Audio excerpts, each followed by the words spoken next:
اگر قبلا انعنه زنبوری اصل پروری در منطقه های مخصوص مطابق به پرورش زنبور عمل میکرد، همکنون مشغول بودن با این شغل اکثر مناطق تاجیکستان را فرا گرفته است. زیرا زنبوری اصل پروری یکی از ساحه های سردرآمد محسوب یافته، برای پیشبرد زندگی نیز کمکی بزرگ خواهد کرد. از نگاه ساحه باغداری توصیه داده میشه که برای باردار شدن گلی درختان میوه دهنده در حجم 1 هکتار 2 اویل زنبور ضرورت داره که اون باغ گلش گردآلود کنه و حاصلناکی باغ زیاد شد. از همین نقطه نظر من سال اول 2 اویل زنبور به خاطر گردآلود شدن باغ پرورش کردم. راست گپ اون وقتم دو نبود. وقتی که سیاها بیشتر می اومدن و من اصل خریده به پیش اونا می آوردم، برای خریدن اصل مبلغ مصرف میشد. گفتم که چرا باغ دارم، شرایط هست، چرا خودم تشکیل نکرده باشم این چیزا، از خودم استحصال نباشه. برای همین سال اول من 2 اویل زنبور خریدم به خاطر باردار کردن باغ و همچنین جمع‌آوری حاصل. و سال دوم 2 تا 4 تا کردیم، سوم 8 تا شد و امروز به 30 اویل رساندیم. و امروز اگر دیگر اصل پرورا بازار اصل کفته باشن، ما برعکس خریداران از ما میبین، برای که اصلمون آلوده یگان چیز نیست. پس از کار در روزهای استراحت به همین کار مشغول شده یک درآمد دلخواه گرفتن ممکن است. از خود زنبور خودش یعنی فروختنش، از محصولاتش که بسیار برای خصوصا برای بیماری های و هر خیل بیماری ها برای طبابتش بسیار فایده بخش است، فایدهش کلان است.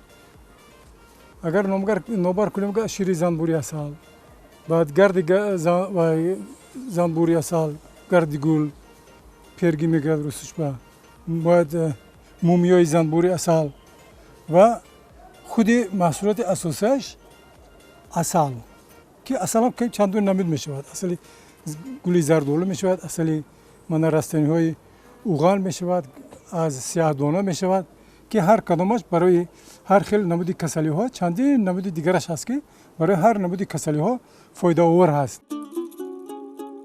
وقتی که زنبور پرور دست به این شغل میزند، اول قوطی های نگاه و بین زنبور را میسازد. ساکن ناحیه تاجیک‌آباد احتم مکاروف سالهاست که برای خود و هم زنبور پروران منطقه و بیرون از آن قوطی های زیبای زنبور میسازد و مسئول دسترنجی و سالهاست برای زنبور پروران خدمت میکند. ما را بسیارتر همین قوطی های زنبور فرمایش است. بسیارتر همین فرمایش می شود. قطعی زنبور بعد این با کمتر 10-15 روز بعدتر رمکوی در درون قطعی زنبور میمونی با فرمایش می شود. بعد در تریزه ایمی چوب چیزی عموما چیزی که فرمایشید ما دسترسی مردم با نرخی ارزانتر. نامبرده میگوید وقتی که زنبور را پرورش کردی، هنری ساختن خانه زنبور را هم داشته باشه. از همین لحاظ او موافق به تبازق برای زنبورهایش قوطی میسازد. او یکی از زنبور پروران معروف این منطقه است. سال تا سال شماره عائله زنبورهایش زیاد شده ایستاده. زنبور داریم یک 50-60 عائله زنبور داریم. اصل خوجگی های خدمات تامین میکنیم، با فروش میبریم. یکان ارزشی که یکان چیدگی نیست.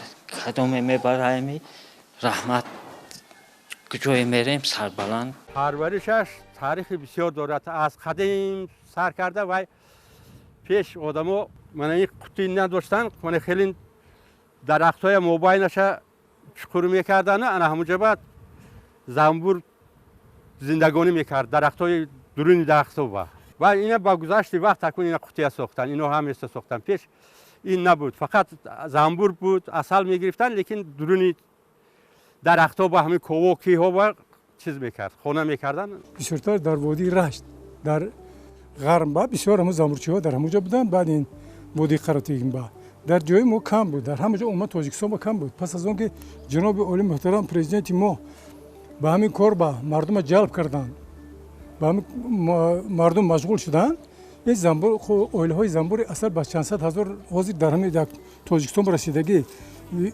استحصال خودی و اصلش هم زیاد شد همش با همون توصیه و غمخوری های جناب عالی شما هم حساب کنید که در یک اویله اگر که 50 تا قوطی زنبوری اصل داشته باشد اگر و کمش یکون 500 کیلو اصل میگیرد 500 کیلو اصل ما اگر به نرخ بازار حساب کنیم و خیلی درآمدی کلان است برای اویله برای زندگی برای حاضر شرایط با بنابراین همه اون زنبورچی‌هایی که حاضر آدمایی که به همین کار جلب شدن من اگر پرسم اگر همش میگه که زندگی ما بهتر شد از همین مشغول شدن به همین کار زنبورچیگی ба касби занбурпарварӣ аслан мардон машғуланд.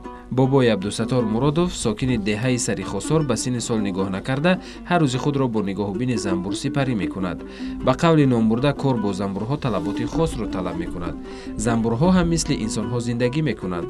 ҳар қадар бо онҳо муносибат ва нигоҳубинӣ ҷиддӣ кунем ҳамон қадар ҳосили барзиёд ба даст меорем.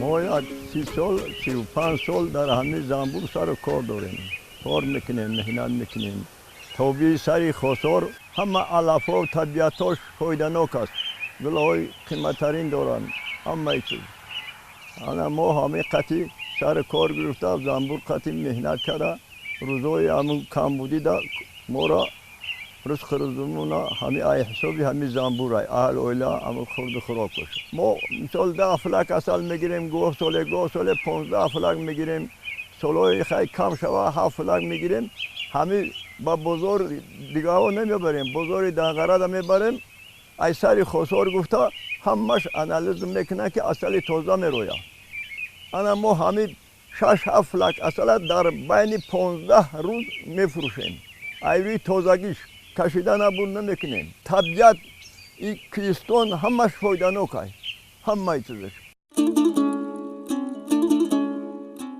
حالا بابای عبدالستار نیت دارد که این شغل را به فرزندان بیشتر یاد دهد و عنعنه زنبوری اصل پروری این خانواده را من بعد نیز ادامه دهند. با گفتی بابا حاصلناکی اصل نه تنها به پرورش و غذادهی وابستگی دارد همزمان به باد و هوا نیز ربط دارد.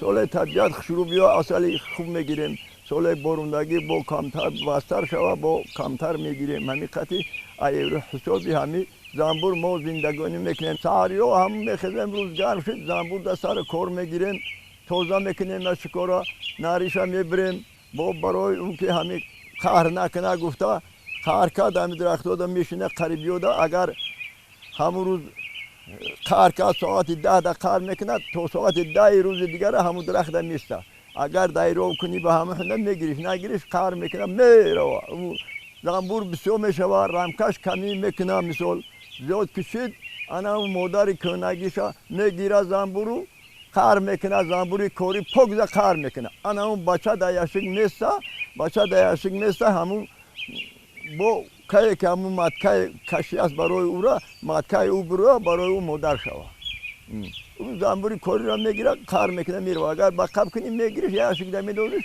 با حاصل زور میتاو ایودا نه که بقبش نکنی میره آدیر دا چوی دا جو میگیره کسی مودا همی بچه میده که کسی میره همون نشون دو ایستام همون و مخته ایستام کار که ایستاست نغزای بچه ذهنش دور های همه کار ایدستش میوید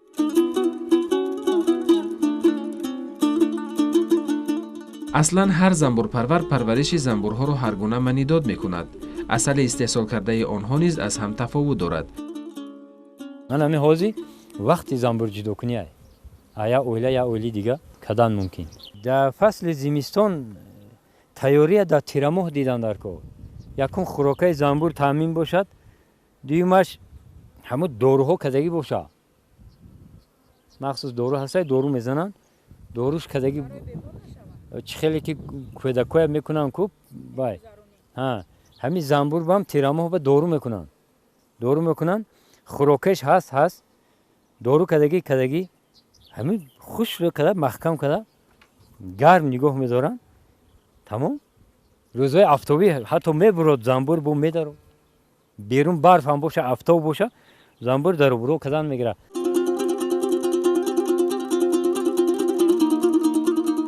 занбурпарвари дигар сокини деҳаи Зидеҳ Қиёмиддин Яқубов аст. Ӯ мегӯяд 15 сол пеш ки даст ба занбури асалпарварӣ задам, ҳеҷ кас гумон надошт ки дар ин минтақа ки каме обу ҳавояш сард аст, соҳаи занбури асалпарварӣ мутобиқ бошад. Аммо бо талошу заҳматҳои шабонарӯзӣ ин шуғлро ба як сатҳи муайян расонидем. 70 оилаи занбури асал дорем. Хай чӣ дарам дора? хароҷот ҳам дора, не ки даромади хуб мебиёрад дар ин соҳа дар Зидеҳ. Хуб асал метиҳад, гарди гул метиҳад, прополис метиҳад. Умуман сатҳи зиндагиро камтар мебардорад, насб фоида мебиёрад. хусусан имсол ман ҳамин гуфтем ки растамиҳо асалдиҳанда ман ҳамин ин ҳам хӯроки чорвои ҳам барои асал фоидаи хуб метиҳад.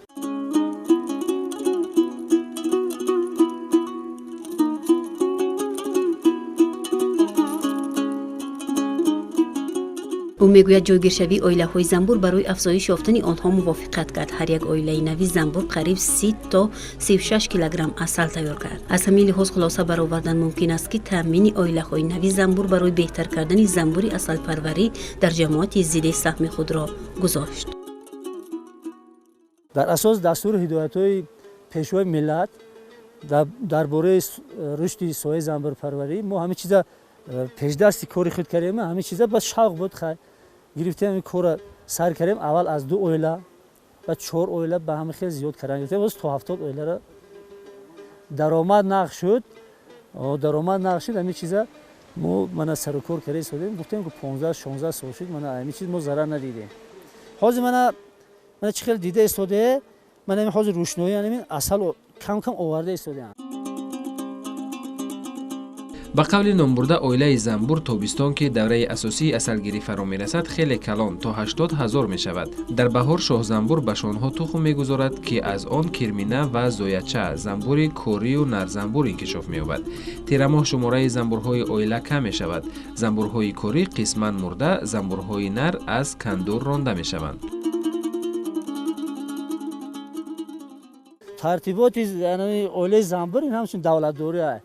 малика ҳастак, хуб анҷа посбону ҳастанд ки занбури ҳархелер намемонанд, занбуре ки дар олудагӣ вай намемонанд.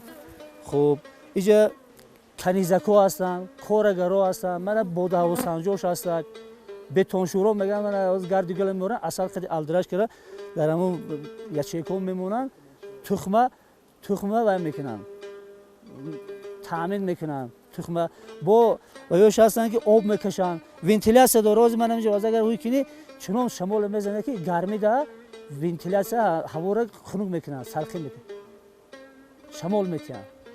ин албатта чизи нозик аст. бинем ки мисол дар давоми миллионҳо сол ҳамин тартиботе ки ҳаст ҳамин дига шудагӣ нест. давлатдории мисол одамият чӣ хел тартибото тағйиротҳо чиҳо ин ҳамон хел истодагӣ аст. ягон хел вай нест. ҳамин камтар нозикиҳошо надонӣ ё қар мекуна мерава ё ки афзоиш намеёбад ё ки хайд вай мешавад нест мешавад.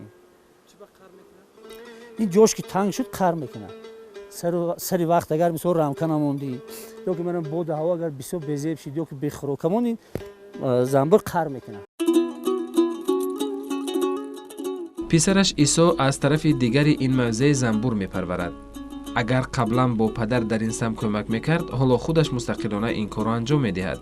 ӯ мегӯяд дар мавсими қаблӣ вобаста ба боду ҳаво чанд оилаи занбури асалро аз даст додем, аммо имсол мусоид омада истодасту бовар дорем ки шумораи занбурҳоро аз нав барқарор мекунем. соле ки камбориш биёяд то 1 тонн асалро меғундурем ва соле ки мисол соли хушторӣ ки биёяд бисёр алафот тез қоқ шаванд мо 400-500 кило асал меғундурем.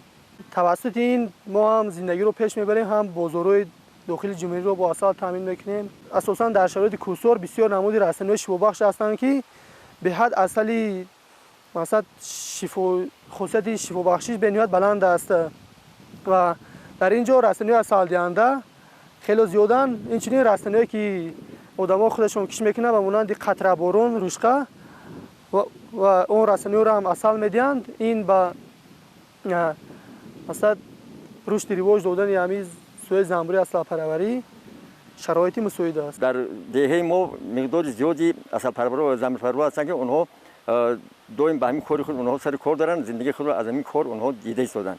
بنابراین همچنین من گفتنی هستم که در اینجا نمودهای من از خود رستنی یوغان، رستنی من از سه برگه، بغیر از این میتونن که رستنی پودینه که اونها خیلی رستنی شفابخش هستند. زنبور از اون استفاده برده، از گل اونها استفاده برده، یعنی گوییم که یک دوره تور میکنن که در داخل همون عسلش اون جایگیر است. بنابراین عسلایی که در اینجا تور کرده میشن خیلی هم گوییم که اونها برای آدم فایده‌ور میباشند. با گفتی عیسی طبیعت خوشباد و هوای ورزاب امکان می‌دهد تا تعداد اویله‌های زنبوری عسل چندین برابر زیاد کرده شوند. ما در این سمت کوشش به خرج داده ایستاده‌ایم. زنبورهایی که در یک قوطی زندگی می‌کنند هر یکی آنها وظیفه مخصوص را اجرا می‌کنند. زنبورهای بیگانه را به قوطی عموماً راه نمی‌دهند. در همه داخلی اویله زنبور هر کس به کار خود مشغول است. پاسبان، سیستم اخرانه، سیستم رزیدک، اینایی که به خروکه میروند و هر کس به کار خود مشغوله، یکی رو مقصد تعقیب وای نمیکند. اگر در حالتی که جای زنبور تنگ شد، زنبور رمکش بسیار شد، جاش تنگ شد و به خوراک ماند و این چنین زنبورایی هستند که اولادی هم خیلی گنی مثلا قهر میکنند و وقتی که هم جاش تنگ شد بعد قهر میکنند، در جای نزدیک میشینند و کشافان خود رو روان میکنند به مثلا یگون جایی که با آنها مطابقت کند، یگون شاخ، یگون مقصد سوراخی کنده درخت، آنها میان به اینا خبر میدهند و زنبورا اویله خودشون گرفته به همونجا میروند. من در خود ناحیه ورزاب گویم، در خود دهه زیده، در دیگر مثلا دههایی در ناحیه ورزاب جایگاه هستند، رشدی خود زنبورپروری خیلی زیاد شده است. یعنی برای اون که طبیعت زیبا دارد، رستنی‌ها شفابخش بسیار دارد، آب تازه دارد، هوای تازه دارد. انا برای همین این نمود رستنی، این نمودی گویم که رستنی‌ها که خیلی زیاد هستند، خود زنبورپروری طور ترقی کرده است.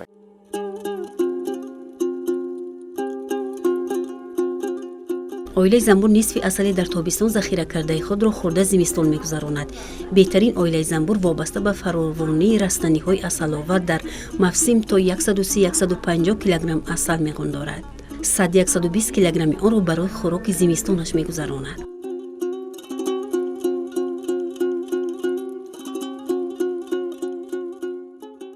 که زنبور که پر شد و وای مجبور میشه که زنبور رو در زنبور بسیار کنه، 2 تا 5 تا 10 تا تا 20 تا هم میکنه برای جدا شدن در کار. همین ساخت آدمو که اویلش که بسیار شد که جدا میشن خانه به خانه، اینم همین خیلی طبیعتا همین خیلی شدگی که باید زنبور که پر شد دیگه نمیگنجه، باید اویله ها جدا شوند. حالا همون بعد جدا شده رفتن میگه اگر دم نزنی، اگر همین 10 مادر زنبور باشه 10 بار برآمده میره، در اینجا فقط این زنبور میمونه که بی اصل میمونی. مادر زنبور انمی آرمیای کوریا میگیره میگریزه، انمی که تیار شده اومد. آقا این یک اویلی دیگه پیدا میکنه ده و آرمیش میگیره میبرد میره، گریخته میره. برای همون نمیمونیم گریختنی. پیشگیریش همی که پیشکی هم مادر زنبوره همین نیمی همین کتی میگیریم. مثال من همین 10 رمکه یا 15 رمکه زنبور باشه، مادر زنبور قطعی مثال 7 رمکه یا 8 رمکش گرفته در دیگه یشک میمونیم. انا بعد انا مون متشنیکایی که نشان دادم که و تیار شده که اومد میبرد، اویلی نو پیدا میشه. شما اگر بخواهی که یک زندگی عارفانه و عادلانه و شاهانه داشته باشه، از زندگی زنبور عسل بیاموزه. وقتی آدم با زنبور عسل سر کار داره، همه کار تقسیم بندی است. وظیفه مادر زنبور است چیست؟ تخم گذاشتن. مادر زنبور زیر حمایت کردن یک گروه مخصوص، زنبور کاری مخصوص وابسته شده است. وظیفه زنبور نرینه از چی عبارت است؟ مخصوص. زنبوری که باید پاسبانی کنه این خانه همگانیشونه مخصوص. زنبور کاری مخصوص، یعنی همه چیز در نقشه وظیفه گذاری کردن است. زنبوری که شهد میبیاره مخصوص. زنبور چقدر پرواز میکنه معین است. مثلا برای همین زنبور اونقدر فراستش بلند است که اگر هوا نیم ابر باشه در نظر میداره که آیا من به یک جای دور رفتن از اون در شهد آوردن امکان داره وقتی من میرسیده باشه، اینه در نظر میگیره، بعد پرواز میکنه. اگر هوا صاف باشه مثلا پرواز دور میکنه، اگر هوا نیم ابر باشه احساس میکنه که اگر من دور پرواز کرده باشم مبادا باران یا شمال بگیره سبب تلف یافتن میشه. یعنی تا این درجه را خداوند قدر هرچند که نیش داره، هرچند که مثلا حجم خیلی خورد داره ولی فراستی بلند داره در روزگارداری و در زندگی عائله‌داری خودشان.